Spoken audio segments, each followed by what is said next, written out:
अच्छा सर।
अच्छा जी श्योर।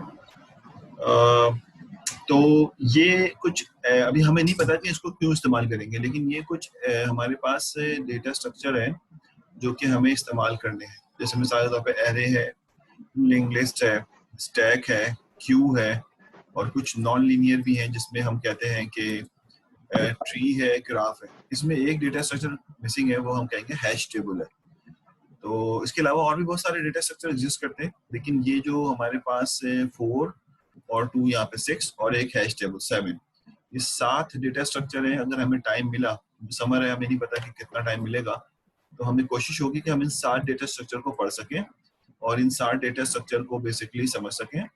और अब अगर हमें एरे पढ़ना है तो इसमें क्या पढ़ना होगा ये हमें सोचना है, और अगर लिंक लिस्ट पढ़ना है तो क्या पढ़ना होगा। तो याद रखना कि हमें जो एरे अगर हम पढ़ेंगे तो इसमें हमें क्या चीज़ डिस्कस करनी, ये इंपॉर्टेंट बात है। या हम लिंक लिस्ट पढ़ेंगे तो नॉर्मली हम ये कोशिश करते हैं कि हर स्ट्रक्चर को सेम फॉर्मेट में लेके जाएं। अच्छा, अब जो ऑपरेशंस अप्लाई होते हैं डेटा स्ट्रक्चर के ऊपर, किसी भी डेटा स्ट्रक्चर के ऊपर, तो वो ऑपरेशंस जो हैं वो ये, जिसको हम ऑर्गेनाइजिंग कह रहे थे, तो ये कुछ बेसिक ऑपरेशंस हैं जो अप्लाई किए जाते हैं डेटा स्ट्रक्चर। यानी ट्रैवर्सिंग करना, डेटा के ऊपर ट्रैवर्स करना, ये ऑलमोस्ट सारे डेटा स्ट्रक्चर के ऊपर होता है। ठीक है, उसके बाद सर्चिंग करना, कि आप डेटा को सर्च करना चाहते हैं। एक डेटा जो है वो डेटाबेस में रखा हुआ है और डेटाबेस में रखा है। देखो ये फर्क है, डेटाबेस और डेटा स्ट्रक्चर दो अलग अलग चीजें। डेटाबेस हार्ड ड्राइव में होता है, परमानेंटली स्टोर करता है। डेटा स्ट्रक्चर मेमोरी में होता है, टेम्परेरी स्टोर करता है। जिस वक्त जो काम करना होता है उसके लिए बनता है, वो काम होता है, उसके बाद आप चाहे उसको किल कर दें।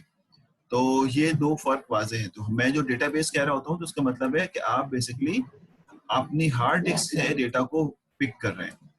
तो आप चाहते हैं सर्च करना, इसमें डेटा स्टोर हुआ था, आपने डेटा बना के रखा हुआ था इसके अंदर। तो आपने कहा कि भाई मुझे इसमें मिसाल के तौर पे ढूंढना है कि फला बुक एग्जिस्ट करती है, बुक का डेटा है तो फला बुक एग्जिस्ट करती है, डेटा स्ट्रक्चर की बुक एग्जिस्ट करती है नहीं करती। तो आप सर्च करेंगे डेटा स्ट्रक्चर, या आप सर्च करेंगे ऑथर के नाम से, introduction of data structure bye फला, ये आप ऑथर के नाम से। अब सर्चिंग जब कर रहे होंगे तो सर्चिंग यहाँ इस हार्ड डिस्क पे जाके नहीं हो जाएगी सर्चिंग शुरू। सर्चिंग के लिए ये डेटा उठ के आएगा। अब डेटा जब उठ के आएगा तो वो डेटा मेमोरी में उठ के आएगा। ठीक है, अब हमें टास्क पता है कि सर्चिंग करानी है, डेटा को उठा के लाना भी हमें पता है कि यहाँ डेटा में, लेकिन मेमोरी में ला के रखेंगे किस स्ट्रक्चर में, सर्चिंग के लिए कौन सा स्ट्रक्चर मौजूद है। अब कहेंगे सर्चिंग के लिए फिजिबल स्ट्रक्चर जो है वो एरे है। आप डेटा को एरे में लाके स्टोर कर देंगे, डेटा को एरे में लाके स्टोर कर देंगे, उसके बाद इसमें हम आसानी सर्च कर सकेंगे किसी भी सर्चिंग एल्गोरिथम के फॉर्मूले से जो आपने पहले पढ़ा है, जो आप पढ़ने जा रहे हैं, लीनियर सर्च, या फिर आप कहेंगे कि बाइनरी सर्च, और इस तरह के जो भी मेथड आप सर्चिंग के पढ़ चुके हैं उसके थ्रू। तो वो जो सर्चिंग का मेथड है वो बेसिकली ऑपरेशन कहलाता है। हेडिंग देखो क्या लिखा हुआ है। तो इसका मतलब है डेटा स्ट्रक्चर पे कुछ ऑपरेशन अप्लाई होते हैं। वो ऑपरेशन कौन से है? ट्रैवर्सिंग है। सबसे पहले हमें ट्रैवर्सिंग सीखनी होगी, ये बहुत कसरत से यूज होता है। उसके बाद हमें सर्चिंग सीखनी होगी, फिर हम सीखेंगे इंसर्शन कैसे होती है, फिर सीखेंगे डिलीशन कैसे होती है, फिर सीखेंगे कि सॉर्टिंग कैसे करते हैं, ठीक है, किसी भी डेटा स्ट्रक्चर के अंदर। फिर हम सीखेंगे मर्जिंग कैसे करते हैं, यानी दो डेटा स्ट्रक्चर अगर अलग-अलग हुए हुए हैं तो इनको हम आपस में मर्ज कैसे करते हैं, अगर ब्रेक कर दिया गया तो मर्जिंग कैसे करें। ये कोई 6 ऑपरेशंस हैं, ये डेटा स्ट्रक्चर नहीं है, ये डेटा स्ट्रक्चर के ऊपर ऑपरेशंस हैं। वो कैसे, अब जरूरी नहीं है कि ये 6 ऑपरेशन सारे डेटा स्ट्रक्चर पे लगता हो। मिसाल के तौर पे एरे है, तो एरे में अगर हम ट्रैवर्सिंग करना चाहें तो ये ट्रैवर्सिंग एरे में की जा सकती है, अच्छे तरीके से की जा सकती है, सर्चिंग भी की जा सकती है, इंसर्शन डिलीशन भी की जा सकती है। लेकिन इंसर्शन डिलीशन जो है वो एरे के लिए फिजिबल नहीं होते। अगर आप कभी डेटा को इंसर्ट और यानी मिसाल के तौर पे इसमें मैं कहता हूँ कि यार फलाना बुक जो है वो पुरानी हो गई, मुझे डिलीट करना है, तो मैं जब इसको मेमोरी में उठा के लाऊंगा तो मैं एरे में नहीं रखूंगा, मैं लिंक लिस्ट में रखूंगा। क्योंकि इंसर्शन डिलीशन अगर किसी डेटा के अंदर करनी हो तो लिंक लिस्ट बेहतर है एज कम्पेयर टू एरे। ऐसा नहीं कि नहीं हो सकता, मैं बार बार कह रहा हूँ हो जरूर सकता है, लेकिन you can not gate basically the efficient result, आपको एफिशिएंट रिजल्ट नहीं मिलेगा। तो इस बेसिस पे आप कहते हैं कि सॉर्ट इंसर्शन डिलीशन करना हो तो डिफरेंट किस्म का डेटा स्ट्रक्चर, इस तरह सॉर्टिंग करनी हो तो हमें कोई डेटा स्ट्रक्चर यूज करना होगा। तो ये वो ऑपरेशन है जो किसी डेटा स्ट्रक्चर को अप्लाई होंगे। हम हर वक्त किसी डेटा स्ट्रक्चर पे 6 के 6 ऑपरेशन नहीं लगाएंगे, नेसेसरी जो ऑपरेशन होंगे वो अप्लाई करेंगे और वो हम यूज करते। तो हमें क्या पढ़ना होगा यहाँ पे, तो मैं आपको समझाता हूँ कि हमें जो पढ़ना है वो ये है कि सबसे पहले हम किसी भी डेटा स्ट्रक्चर का नंबर 1 इंट्रो पढ़ेंगे, इंट्रोडक्शन ऑफ डीएस, कोई भी डेटा स्ट्रक्चर। फिर उसके बाद सेकंड हम ये पढ़ेंगे कि मेमोरी रिप्रेजेंटेशन इसकी क्या होती है, ठीक है, यानी जो डेटा स्ट्रक्चर अभी आपने पिक किया है यहाँ पे नंबर 1 में, उसकी मेमोरी रिप्रेजेंटेशन जो है वो क्या है। थर्ड में ये पढ़ेंगे आप, थर्ड में ये पढ़ेंगे कि उसके ऊपर ऑपरेशन कौन कौन से अप्लाई हो सकते हैं, ऑपरेशन, ठीक है, कैन बी, कौन कौन से ऑपरेशन जो है वो उस पर अप्लाई किए जा सकते हैं, ठीक है।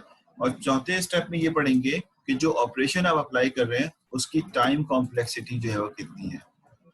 ये 4 चीजें हमें किसी भी डेटा स्ट्रक्चर के लिए डिस्कस करनी है। जैसे मिसाल के तौर पे हम पहले पिक करते हैं एरे, एरे भी खुद 3 टाइप का है, linear array, 2 dimensional array, 3 dimensional array. अब हम उसकी तीनों की इंपॉर्टेंस के हिसाब से जो है उसको डिस्कस कर रहे होंगे। तो आप कहेंगे अच्छा जी नंबर 1 जो है वो इंट्रोडक्शन टू हम एरे जो है पढ़ रहे हैं। अब एरे में अगर हमने लीनियर एरे को पहले पिक किया है तो लीनियर एरे की मेमोरी रिप्रेजेंटेशन, फिर लीनियर एरे में वो ऑपरेशंस जो हम अप्लाई करेंगे, मिसाल के तौर पर ट्रैवर्सिंग अगर हमें करनी है, सर्चिंग करनी है, सॉर्टिंग करनी है, अगर हम देखना चाहते हैं इंसर्शन डिलीशन, तो वो हम पढ़ेंगे। ये जो ट्रैवर्सिंग है, सर्चिंग है, ये एल्गोरिथम्स होंगे, ये इन एल्गोरिथम्स को हम इन डेटा स्ट्रक्चर को इस्तेमाल करके यूज करेंगे। तो ये जो एल्गोरिथम्स हैं ये डेटा स्ट्रक्चर नहीं है, ये ऑपरेशंस हैं या ये एल्गोरिथम्स हैं, और इनको हम डेटा स्ट्रक्चर पर अप्लाई करेंगे और देखेंगे कितना एफिशिएंसी बगैर टाइम कॉम्प्लेक्सिटी के हम नहीं निकाल सकते। मिसाल के तौर पे मैंने एरे को इस्तेमाल किया इंसर्शन करने के लिए, तो हम देखेंगे कि क्या ये अच्छा रहा या नहीं रहा, तो उसके लिए हम इसकी टाइम कॉम्प्लेक्सिटी नोट कर लेंगे। तो हम कहेंगे देखो यार कितने बुरे अंदाज में जो है वो इंसर्शन हो रहा है एरे के अंदर, कितने यानी स्लो वे में जो है वो डिलीशन हो रहा है एरे में। तो एरे के अंदर इंसर्शन डिलीशन बहुत स्लो होता है, वो टाइम कॉम्प्लेक्सिटी हमें बता देगा। तो टाइम कॉम्प्लेक्सिटी भी कैलकुलेट करना हमें आनी चाहिए लाजमी तौर पे, और एग्जाम का भी पार्ट है। और आगे एज अ कंप्यूटर साइंटिस्ट, अब गूगल ने अगर कोई एल्गोरिथम बनाया होगा तो बगैर टाइम कॉम्प्लेक्सिटी मेजर करके तो नहीं बनाया होगा। आप सर्च करते हैं और सेकंडों में इतने सर्च आ जाते हैं, तो गूगल ने उसके पीछे जो सर्चिंग एल्गोरिथम लिखा होगा वो कोई बहुत पुअर एल्गोरिथम तो नहीं हो सकता, बेहतर एल्गोरिथम होगा तभी वो बेसिकली अब तक सक्सेसफुल है। तो जो भी एल्गोरिथम आप पिक करेंगे वो ऐसा होना चाहिए जिसकी time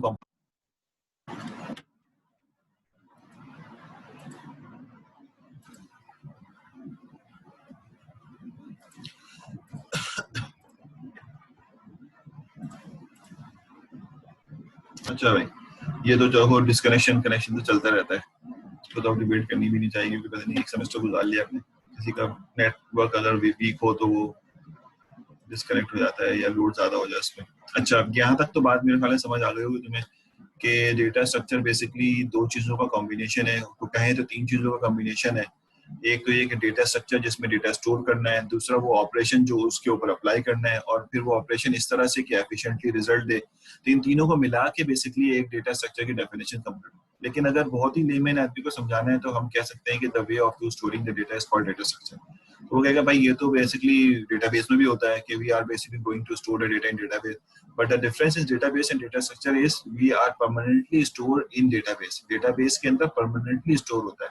whenever you are storing the temporary, यानी किसी ऑपरेशन के मकसद के लिए डेटा स्टोर करना हो, डेटाबेस में किसी ऑपरेशन के लिए नहीं होता, डेटाबेस में डेटा डंप कर दिया जाता है।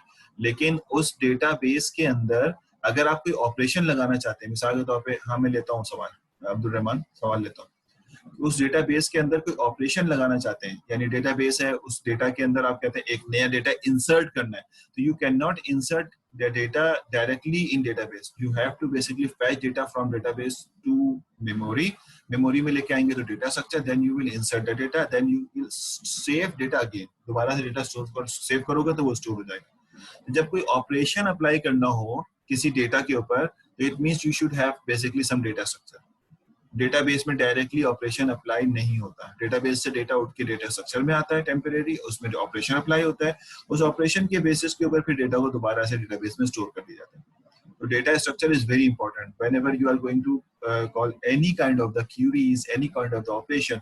तो क्या डेफिनेशन फिर दोबारा से हम उसको देखते हैं, तो मेरा ख्याल है अभी समझ में थोड़ा सा आ गया होगा कि हमारे पास तीन चीजों पे ये कंसिस्ट करता है। स्टोरिंग वे, ठीक हो गया, ऑर्गेनाइजिंग यानी एप्लीकेशंस जो हम इस पे अप्लाई करना चाहते हैं, ऑपरेशंस, और एफिशिएंटली रिजल्ट हासिल हो। तो हमें ये देखना है कि how to store the data, ये भी देखना है हमें, उन डेटा स्ट्रक्चर को पढ़ना है, उसके ऑपरेशंस को भी पढ़ने हैं, और उनकी एफिशिएंसी को भी हमें कैलकुलेट करना है कि जो ऑपरेशन में लगा रहा हूँ उसकी एफिशिएंसी कैसी है। ठीक है, यहाँ तक हम रोक के फिर आपसे क्वेश्चन ले लेते हैं। अभी जो है वो अब्दुल रहमान साहब ने हैंड रेस किया, मैंने किसी को म्यूट नहीं किया हुआ, आप खुद अनम्यूट करके क्वेश्चन पूछ सकते हैं। तो अब्दुल रहमान आप अपने आप को अनम्यूट करके क्वेश्चन पूछ लें। जी पूछिए। कि डेटा बेस में परमानेंटली होता है और डेटा स्ट्रक्चर में टेम्परेरी होता है। टेम्परेरी के बारे में आपने बताया था कि वो मेमोरी में जाता है और जो है ना आप उसको किल भी कर सकते हैं, तो वो खुद ब खुद किल नहीं होता यूज करने के बाद? नहीं नहीं, खुद नहीं होता बेटा, खुद हो जाएगा तो फिर तो डेंजरस हो जाएगा ना, शायद आपको आगे यूज करना हो दोबारा, फिर मसला होगा। तो सर अगर वो सेव हो रहा है तो वो परमानेंटली सेव हो रहा है ना, उसको तो किल कर सकते हैं, तो हम उसको किल कर रहे हैं खुद ही, तो डेटाबेस में भी तो हम खुद ही डिलीट करते हैं उसको।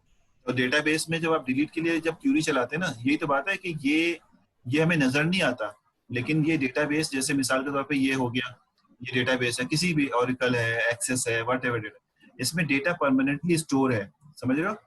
अब तुम ये सोचोगे कि मुझे इसमें से एक डेटा डिलीट करना है, मिसाल के तौर पे इसमें एक उर्दू की बुक है जो मुझे डिलीट करनी है, मुझे नहीं पता कौन सी उर्दू की बुक है, but we want basically delete. अब मैंने एक इंटरफेस यूज किया, गौर से सुनना मेरी बात, मैंने एक इंटरफेस यूज किया और मैंने यहाँ पे लिखा डिलीट, क्यूरी लिखी डिलीट, ठीक है, और मैं यहाँ लिखता हूँ डिलीट, और जो क्यूरी लिखने का डेटाबेस का तरीका डिलीट फ्रॉम, ठीक है, फ्रॉम के बाद लिखा जाता है एक टेबल का नाम लिखा जाता है, टेबल नेम, ये जो क्यूरी लिखने का तरीका होता है डेटाबेस में, डिलीट फ्रॉम टेबल नेम, ठीक है, टेबल नेम में से, और वेयर, और इस तरह से कुछ लिखते हैं, नेम इज इक्वल टू फला, यानी name is equal to Urdu book या जो भी आप कह लें, मुझे इस मतलब ये क्यूरी।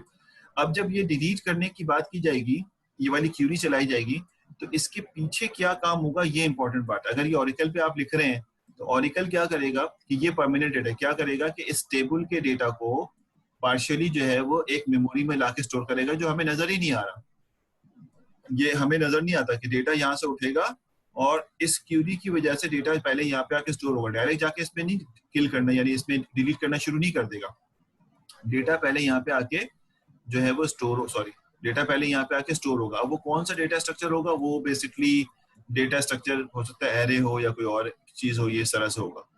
और उसके बाद मतलब लिंक लिस्ट हो, जो भी डेटा स्ट्रक्चर तुमने यूज किया, यानी इन्होंने प्रिफर किया, यानी इनको पता है कि डिलीट कर रहे हैं, तो डिलीट के लिए जो फिजिबल डेटा स्ट्रक्चर होगा वो डेटा स्ट्रक्चर यहाँ पे कंस्ट्रक्ट होगा, ये डेटा उठ के वहां पे आएगा, उसके बाद इस बुक को सर्च करेगा, यानी अब सर्चिंग एल्गोरिथम भी लगेगा, और सर्च करने के बाद वो जब एलिमेंट मिल जाएगा तो उसको वहां से डिलीट कर देगा, डिलीट करने के बाद जो चीज बच जाएगी उसको दोबारा जाके इसमें स्टोर करेगा, नया डेटा स्टोर करने के बाद अब अगर ये हमने डिलीट की क्यूरी चलाई है ओरेकल के थ्रू, तो यहाँ पर ये डेटा स्ट्रक्चर ऑटोमेटिकली किल भी होगा। समझ आ रही बात है तुम्हारी जो बात थी? लेकिन अगर मैंने इसको खुद बनाया है, यानी मैं किसी ओरेकल का सहारा नहीं लिया, बल्कि मैंने अपने प्रोग्रामिंग सी शार्प के अंदर या पाइथन के अंदर इंटीजर करके या मैंने फ्लोट करके एक एरे खुद डिजाइन किया है, तो ये जब मैंने खुद डिजाइन करता हूँ तो ये ऑटोमेटिकली किल नहीं होता। लेकिन अगर ओरेकल के थ्रू कर रहा हूँ, किसी टूल के थ्रू कर रहा हूँ कि डिलीट कर दो या इंसर्ट कर दो, तो इंसर्ट के लिए भी वो एक डेटा स्ट्रक्चर बनाएगा, इंसर्शन होगी, इंसर्शन के बाद वो दोबारा से डेटाबेस में स्टोर होगा और उसके बाद इस जगह को खाली कर दे, क्योंकि काम कंप्लीट हो जाता है ना यहाँ पे।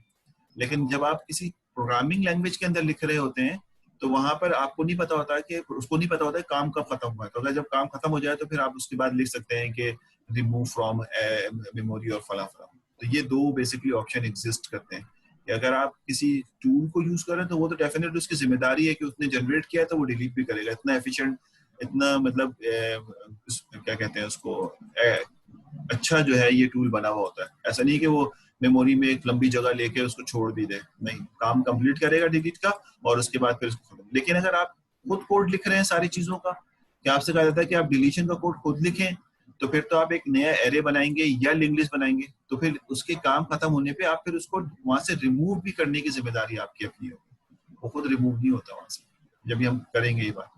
तो मेरा ख्याल है कि समझ आ गया होगा कि हमारी डेफिनेशन किन बेसिस पे डिपेंड करती है कि basically in the computer science a data structure is a particular way of storing, यानी स्टोर करने का तरीका, ऑपरेशन यानी जो हमें उस पर करना चाहते हैं, एंड एफिशिएंट पे। ये तीन चीजों को मिला के एक डेटा स्ट्रक्चर के रियल लाइफ में कई जगह इस्तेमाल होता है। रियल लाइफ में आप देख लें कि कॉल सेंटर का स्ट्रक्चर अलग होता है, सॉफ्टवेयर हाउस का स्ट्रक्चर अलग होता है, इसी तरह सॉफ्टवेयर हाउस का स्ट्रक्चर अलग है, और इसी तरह मैन्युफैक्चरिंग फैक्ट्रीज का स्ट्रक्चर अलग होता है। ये सारे स्ट्रक्चर अलग होने के मकसद क्या है? ये सारा डेटा स्टोर हो रहा है। ये डेटा, जैसे मिसाल के तौर पर अगर आप कहते हैं कि शान फूड में चले जाए तो वहाँ पे उस वर्क यानी जो स्ट्रक्चर होगा वो डिफरेंट होगा।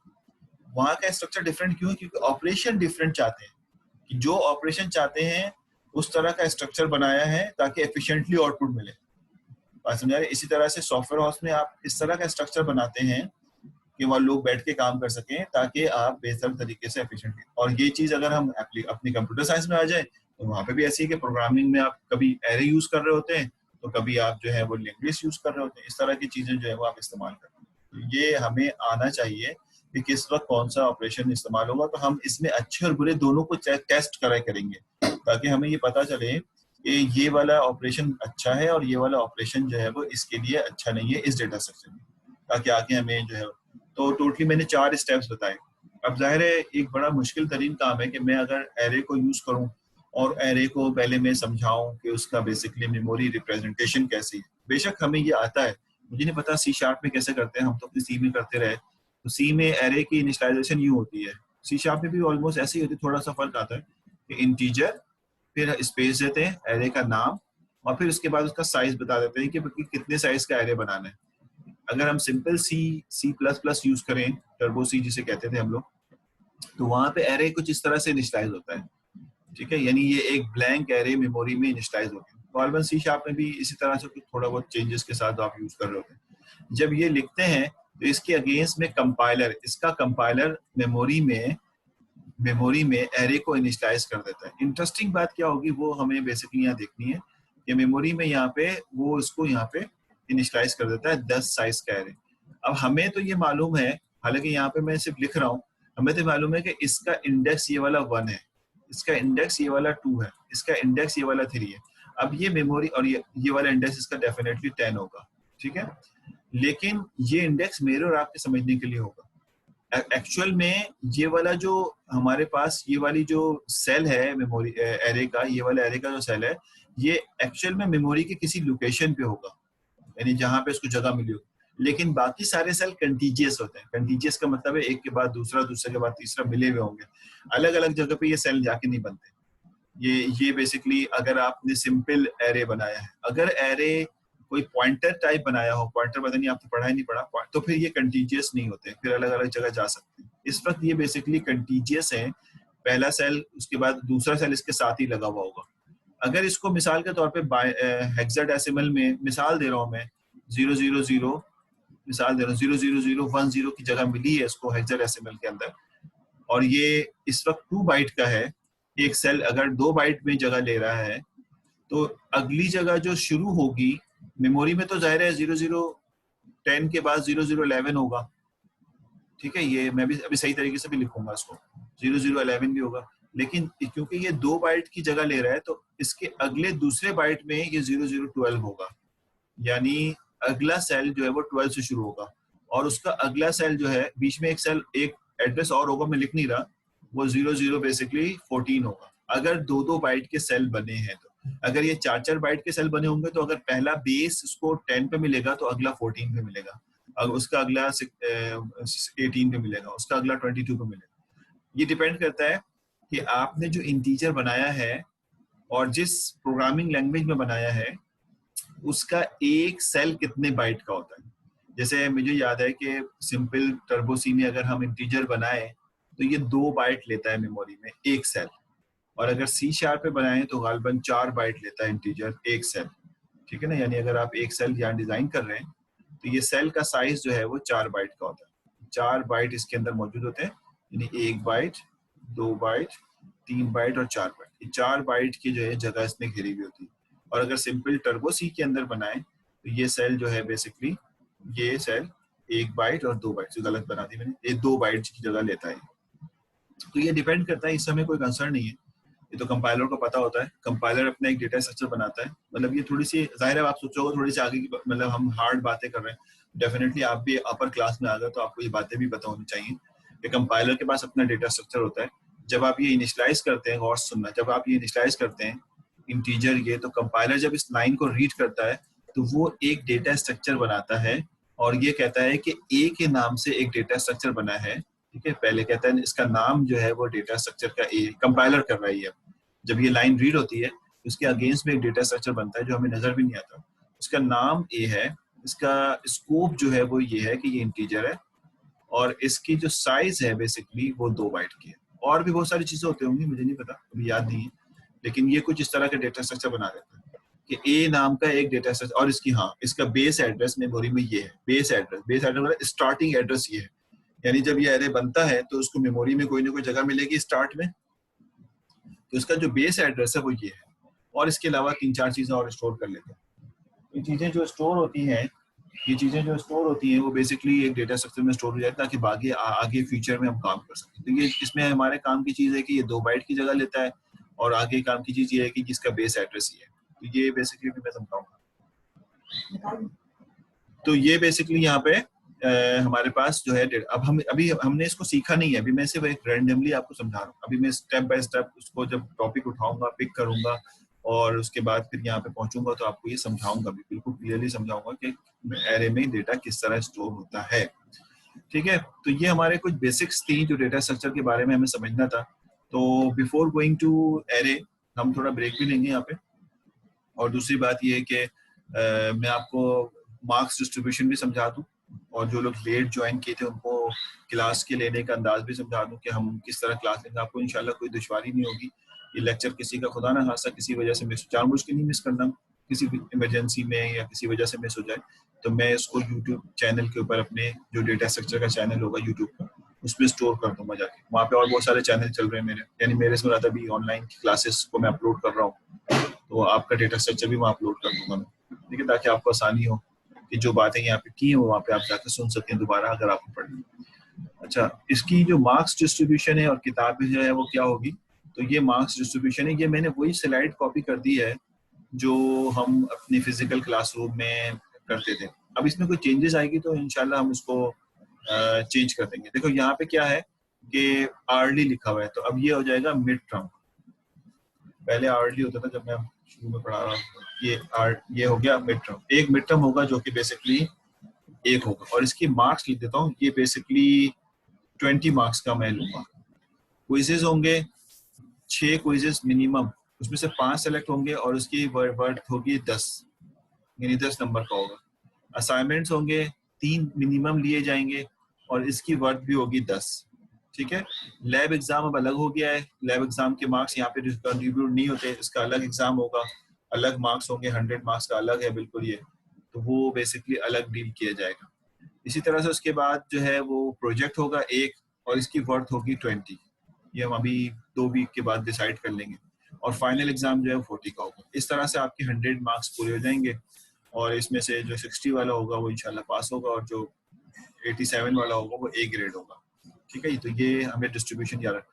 ज्यादा इसमें जो चेंजेस आएगी ना, बहुत ज्यादा चेंज आएगा, तो वो ये आएगा कि मिड टर्म अगर इन्होंने कैंसिल करने के लिए कहा तो मिड टर्म के ये मार्क्स कैंसिल हो जाएंगे, तो इसका 10 नंबर फाइनल को चला जाएगा, और 5-5 नंबर क्विजेज और असाइनमेंट को चले जाएंगे, यानी 15 का क्विज हो जाएगा, 15 का असाइनमेंट हो जाएगा। तो इस तरह से अगर अगर मिड टर्म कैंसिल हुआ, और अगर उन्होंने कहा लेना है तो फिर ये एज इट इज जो है यहाँ पे इसी तरह चल रहा होगा, ये जो हम नजर आ रहा है। इसका जो कोर्स आउटलाइन है वो मैंने LMS पे अभी अपलोड कर दिया है। गूगल क्लासरूम के कोड में अभी आपसे ब्रेक के बाद शेयर कर लूंगा। ब्रेक लेते हैं 15-20 मिनट का, ब्रेक के बाद शेयर कर लेंगे हम, और वहां पर भी कोर्स आउटलाइन आपको मिल जाएगा, और लेक्चर भी मिल जाएगा, और गूगल क्लासरूम के अंदर जो है गूगल क्लासरूम का कोड मिल जाएगा। ठीक है ना? Excuse me sir. हाँ बोले। सर आपसे पूछना था कि सर ये जो सेमेस्टर का प्रोजेक्ट होगा तो उसके बारे में भी थोड़ा सा हमें गाइड कर देगा, क्योंकि सर 2 महीने हैं तो अभी से स्टार्ट से अगर उसको लेंगे तो एंड में जरा हो जाएगा, तो अगर हो सके तो सर पहली क्लास जी मैं बता दूंगा। अभी हम ब्रेक के बाद जब आएंगे ना तो उसको भी गाइड करेंगे। आखिर के 10 मिनट जो 15 मिनट होगा मैं प्रोजेक्ट बता दूंगा। अभी मैं एरे को लेके चलूंगा, एरे के आने के बाद एरे को पढ़ाऊंगा, और आपको ज़ाहिर बुक भी चाहिए होगी तो बुक में बता दूंगा। बुक पता नहीं, और उसकी सॉफ्ट कॉपी बड़ी मुश्किल से मिल रही है। मैं आपको सजेस्ट करूंगा किसी को मिल जाए तो मुझे जो है वो मुझे भी दे दे, ताकि मैं अपलोड कर दूं। एक जमाने में एक स्टूडेंट ने दी थी, फिर मैं उसको पता नहीं कहाँ लॉस कर गया मैं। तो मैं आपको बुक बता दूंगा, बुक कौन सी इस्तेमाल करेंगे, फिर हम सिंगल डायमेंशनल एरे की तरफ जाएंगे और उसको कुछ ऑपरेशन से करेंगे, फिर प्रोजेक्ट भी बता दूंगा किस तरह के बनने। थोड़ा सा ऐसा प्रोजेक्ट हो जो हैंड्स ऑन हो, और आपको मिसाल के तौर पे मैं कहूँ, वैसे तो ये आसान प्रोजेक्ट है, हमें अभी मुश्किल लगेगा, लेकिन मैं कहूँ कि आप जिस तरह विंडो एक्सप्लोर काम कर रहा है, विंडो एक्सप्लोर का नाम सुना होगा, यानी जब हम विंडो के एक्सप्लोर को खोलते हैं, विंडो का समझ लो ना, जिसमें C drive, D drive, right side पे उसके फोल्डर के अंदर फोल्डर बासानी नजर आते हैं। कोई नया फोल्डर क्रिएट करना हो, कोई फोल्डर डिलीट करना हो, तो मैं कहूँ कि ये विंडो का इस्तेमाल नहीं करेंगे, अब हम अपना बना लेंगे इसको अपने नाम से, कीट एक्सप्लोर के नाम से, या तुम्हारा नाम है मुस्तफ़ा हुसैन एक्सप्लोर, तो अब हम अपना डिजाइन करेंगे और उसमें ये सारे फीचर्स होंगे जो फीचर्स विंडो एक्सप्लोर कर रहा है। ठीक है ना, कि वो सी ड्राइव दिखाएगा, डी ड्राइव दिखाएगा, उसके फोल्डर्स दिखाएगा, फोल्डर के अंदर फोल्डर दिखाएगा, फाइलें दिखाएगा, फाइल नया फोल्डर क्रिएट कर सकते होंगे, नई फाइल क्रिएट कर सकते होंगे, सॉर्टिंग कर सकते होंगे वहाँ पे। अब जब ये काम करने के लिए जाएंगे तो हमें अभी ऐसा लगेगा पता नहीं, ये तो हम कर ही नहीं सकते, बहुत मुश्किल है, जबकि ये बहुत आसान काम है। हम इसमें ट्री डेटा स्ट्रक्चर यूज करेंगे, और ट्री डेटा स्ट्रक्चर क्योंकि ये हायरार्किकल डेटा होता है, हायरार्किकल डेटा हमेशा ट्री से इस्तेमाल होता है। जब हम ट्री के साथ पहुंचेंगे तो, और जिनको शौक होगा वो पहले से पढ़ ले ट्री, मतलब ये नहीं सोचना कि ट्री पढ़ाया जाएगा तो मैं प्रोजेक्ट बनाऊंगा, ट्री तो है लास्ट टॉपिक, तो फिर प्रोजेक्ट कब बनाओगे? तो जिनको शौक होगा ये मुझे बनाना है, तो आपको ट्री पहले पढ़ लेनी चाहिए पड़ेगी, और उसमें जो मुश्किलात होंगी टीचर से अलग से टाइम लेके आपको वो समझना पड़ेगा, और फिर आप जो है वो ट्री के बेसिस पे अपना नया एक्सप्लोर डिजाइन कर लो। और इस तरह के बहुत सारे, यानी मिसाल के तौर आप कहते हैं कि मैं क्रॉलिंग करके जो है वो डेटाबेस में स्टोर करना चाहता हूँ, फिर उसके बाद उसको सॉर्ट करना चाहता हूँ, उसके बाद एनालाइज करना चाहता हूँ, ट्विटर का डेटा हो, तो इस तरह के थोड़े से मुश्किल प्रोजेक्ट जिसमें आपको अगले स्टेप के अंदर जब अगले सेमेस्टर में जाओ तो एक तो यहाँ से कुछ लर्निंग हो जाए, और अगले सेमेस्टर में आपको आसानी प्रोवाइड हो, अभी की मुश्किल अगले सेमेस्टर की आसानी हो। तो वो बेसिकली हमें यहाँ पे इस तरह के प्रोजेक्ट को हमें यहाँ पे पिक करना होगा। मतलब यहाँ पे ये ना सोचो कि हम आसानी करके अब नंबर मार्क्स, ए ग्रेड आपको किसी इंटरव्यू में ले जा तो सकता है, लेकिन इंटरव्यू क्लियर नहीं करा सकता आपका ए ग्रेड, जब तक आपको नॉलेज नहीं होगी। आजकल कोई भी ऐसा नहीं है कि ए ग्रेड आ जाए और आपको बोले हाँ ए ग्रेड पे आपको मैं जॉब दे दूंगा। ए ग्रेड पे आपको इंटरव्यू तक तो पहुंचा देगा वो, लेकिन इंटरव्यू वाला जब आपसे सवालात करेगा तो उसमें आपको क्या आता है क्या नहीं आता, वो आपको बेसिकली जॉब की तरफ लेके जाए। और डेटा स्ट्रक्चर के सवाल सबसे ज्यादा होते हैं, बता दूं, क्योंकि डेटा स्ट्रक्चर के बगैर कोई भी प्रोग्रामिंग की जॉब आपको नहीं देगी। तो आपको डेटा स्ट्रक्चर अच्छी तरह समझना है कि किस तरह से काम इसके अंदर करना है। तो इसलिए अभी का थोड़ा सा मुश्किल जो है वो आगे की थोड़ी आसानी होगी, ये मैं हमेशा कहता हूँ। ठीक है ना, तो हम यहाँ पे ब्रेक लेते हैं, समझ लो कि 10-20 हो रहे हैं, तो 11:15 दोबारा ज्वाइन करते हैं, 11:15 10:45 पे। ठीक है ना, कोई कंफ्यूजन तो नहीं? 10:45 पे इंशाल्लाह दोबारा ज्वाइन कर लेना, ताकि आप भी रेस्ट कर लो, पानी वानी पी लो, चाय पी लो, और उसके बाद 10:45 पे हम दोबारा ज्वाइन कर लेंगे। Any question? सर एक लास्ट चीज बता दें कि ग्रुप प्रोजेक्ट जो होगा वो ग्रुप में होगा या सोलो में?